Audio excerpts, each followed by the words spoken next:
Previously on the Rivett lathe power feed. Thank you for joining us once again. The next part we're going to make is the part, motor bracket. This part is intended to hold onto the motor as well as to protect the belt system. This part was kind of interesting because the only piece of material I had was 2" by 2", which was a little bit too large. This means I could put about 3/4 of an inch of material in between the vice jaws, and I had pretty good access to the top and sides of the part. I was therefore able to drop the end mill down to full depth and do small step overs, and do a sort of adaptive clearing cycle around the part. This, of course, not being CNC, I wasn't really able to choose an optimal step over for every single pass, but I kind of did my best, and it actually worked out pretty well. I was able to get a good chunk of the part done in a single setup, which I really like. You can see for the walls I'm using my 5/16 inch alu power end mill from YG1 again. Cutting at full depth with the end mill like this, with very small step overs, means you're wearing the flutes of the end mill evenly along the entire length. That means you don't end up with a bin full of end mills with only the very tip worn out. This becomes important when you're paying for your own end mills. For the record, I'm taking about a 0.5 millimeter width of cut on the conventional passes and about a 0.3 millimeter width of cut on the climb passes. None of the cuts I generally take are so aggressive that they'll actually move the table on a climb cut, so I'm not too afraid of taking climb cuts, although I do tend to try to reduce the step over on them. I will say the 5 horsepower knee mill I used to use did have more than enough power to make the table do fairly scary things on climb cuts, so I do fully understand the severity of the situation.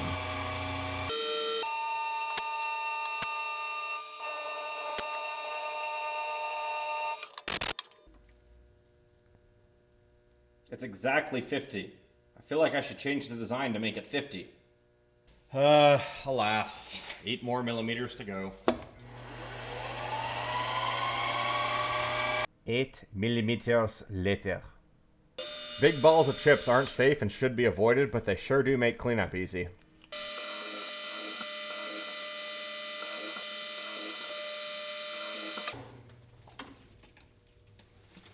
Can you spot the difference?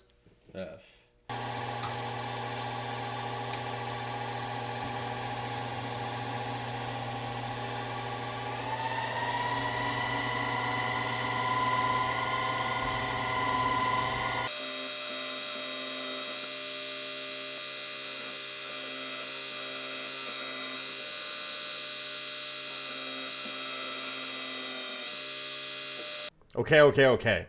I drilled the rest of the holes in this face.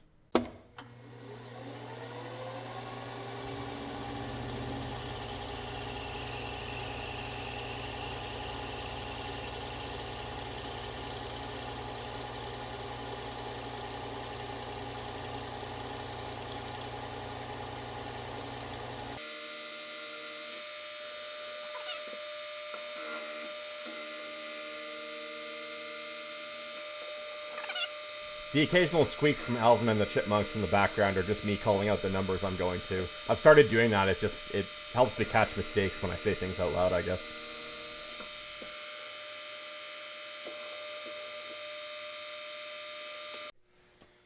I'm gonna try a 1/2 inch end mill. Whenever I do this, it normally ends in heartbreak, and it's always kind of disappointing, because, you know, frankly, a machine this size doesn't really have the horsepower to run this thing anywhere near its performance envelope. Anyways, we'll see how it goes. Ooh.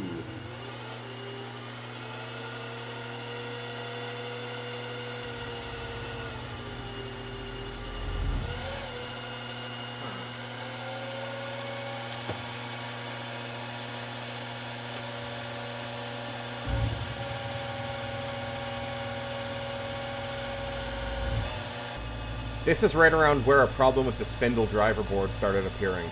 I know I just finished saying that a 1/2 inch end mill is a little bit ambitious for this machine, but the problem isn't actually the size of the end mill or the torque requirement. There's something going on with the driver board. I looked online and this does seem to be a problem that some people have. This is a Craftex CX601, which is very similar to a Grizzly G0704, and a quick search online revealed that this is a problem that other people have had as well. I still don't know what exactly causes the problem, but I did find a solution for it online, which I'll go over when I do a review of this machine. I'm a little disappointed, honestly. It would be one thing if I was doing something unreasonable, like taking too big of a cut and I broke something, but I really haven't on this machine, so it must have come from the factory like this. I still don't know why it took so long for the problem to appear as well. The fix involved messing around with some of the trim potentiometers on the driver board, and I don't know if that's going to cause a longevity issue with this motor or not. I think I'm going to replace the spindle motor down the road, probably with a brushless DC motor. I simply don't trust this spindle motor setup anymore.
All of the misgivings I have about trying to use a half-inch head mill on this milling machine are exactly 25% more true with a 5/8 inch end mill. That being said, I'm just using it to plunge down and cut the side pockets so I don't have to get the boring head out.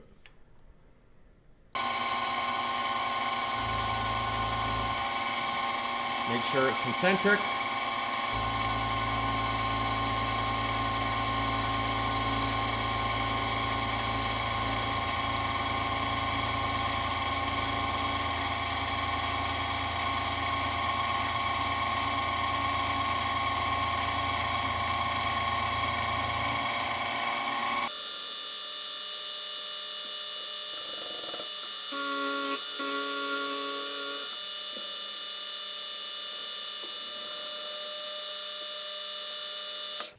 Since I already got a big end mill set up and I know I've got to bore through this to 22 millimeters anyway, I might as well just knock it up to the next size.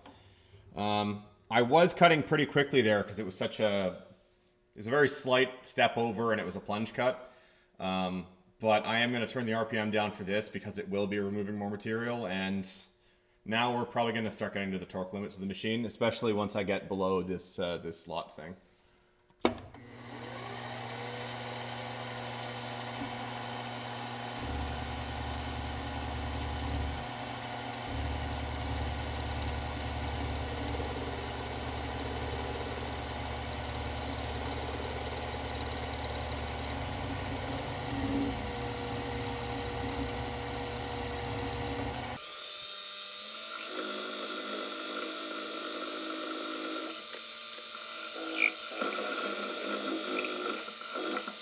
So I think we hit the bottom of the pilot hole and now it's really starting to wobble the machine around, so I think I'm going to stop there with this tool. I'm not sure why the lighting got so moody here, but I do know that there's nothing I personally can do in post-processing to make it look any better.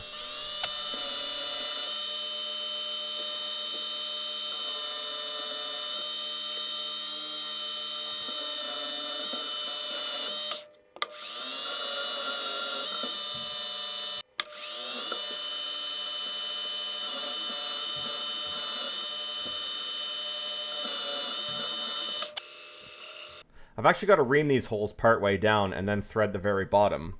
Because track rollers are loaded radially by necessity, they actually have an unthreaded section near the top that needs a fairly precise fitting bore.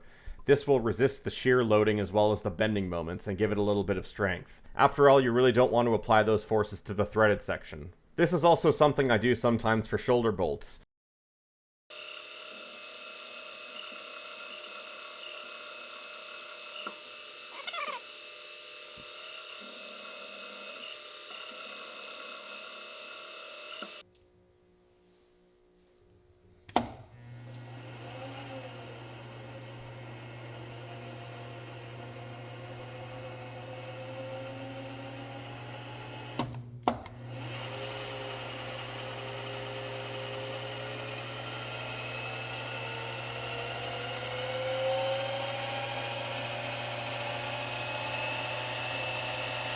At this point, the spindle motor driver board problem is getting fairly severe. You can hear the spindle speed fluctuating quite a bit.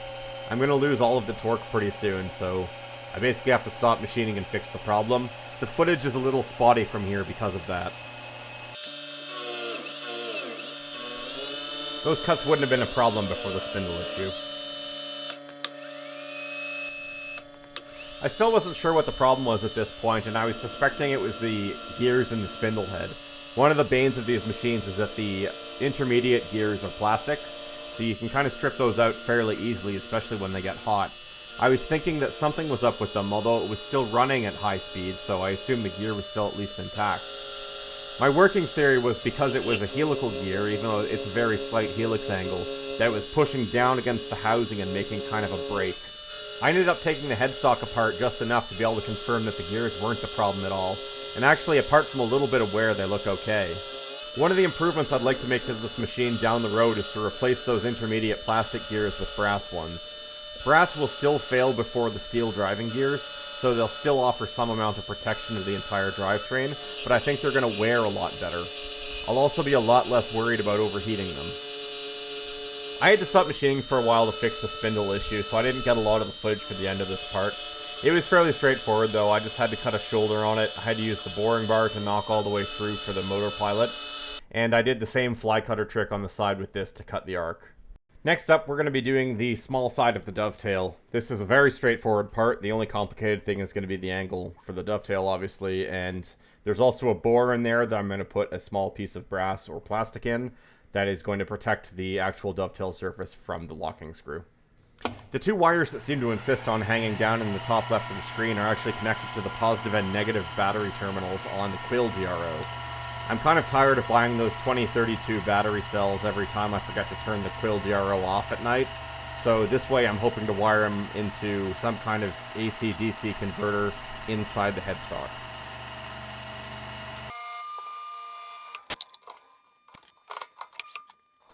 I skipped a lot of the stock prep here. I just squared everything up and got it to size.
In case it wasn't obvious, I'm still not brave enough to power tap on this machine yet. There just isn't a tap I'm willing to break, nor a part I'm willing to break a tap in. I guess I'll never know.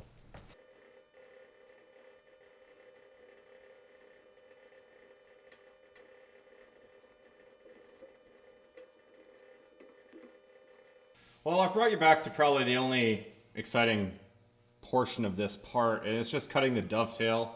I'm just doing it the same way as I did last time. It worked pretty well.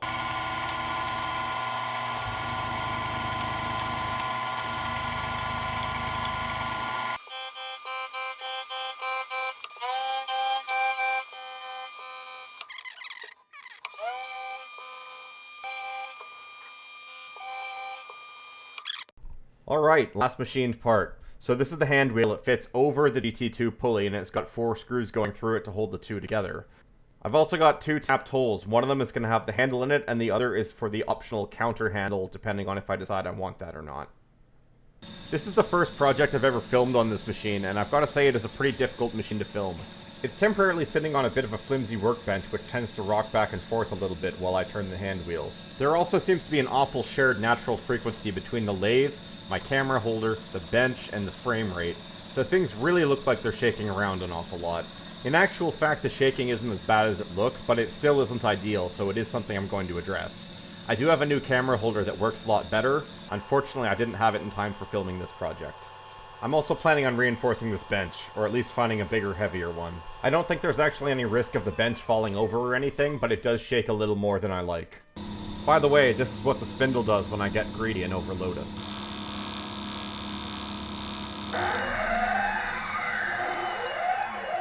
You're doing so well. Skipping through the rest of this insanity, we can now see what the finished back of the hand wheel looks like. I'm now going to flip the part in the chuck, finish the other side, and drill the holes in the milling machine.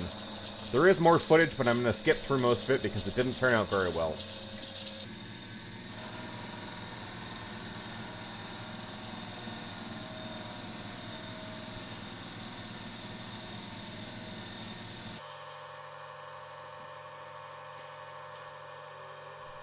The extremely slow deceleration is because of the torque limitations on the servo motor. When I get a bigger servo motor, it'll be able to control the inertia a little better.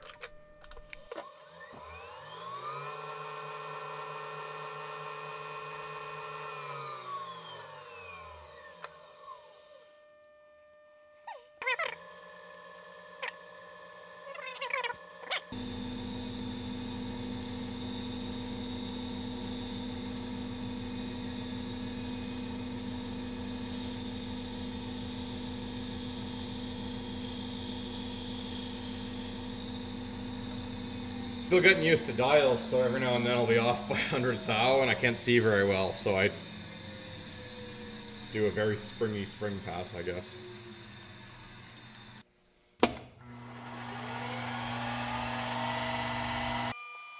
It goes without saying that this isn't the best way of holding a round piece in a vise, but it's not like we're blasting a 1-inch tap through it or stir welding it or anything. I'm happy as long as the work holding is sufficient to carry out the operation safely.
Looks like the lead screw shaft is a little bit bent. I'll have to get a hold of Rivett customer service, though they don't seem to answer their phones much anymore. Note to self, go to Maine to explore landfills. Well, thanks for watching to the end of another video. Next video is going to be putting it all together, and then I'm going to go through the electronics and the programming. As you can see, everything is working the way it should be. There was a small smoke-related mishap, but the replacement parts are on the way. Don't forget to like, subscribe, and share. Cheers!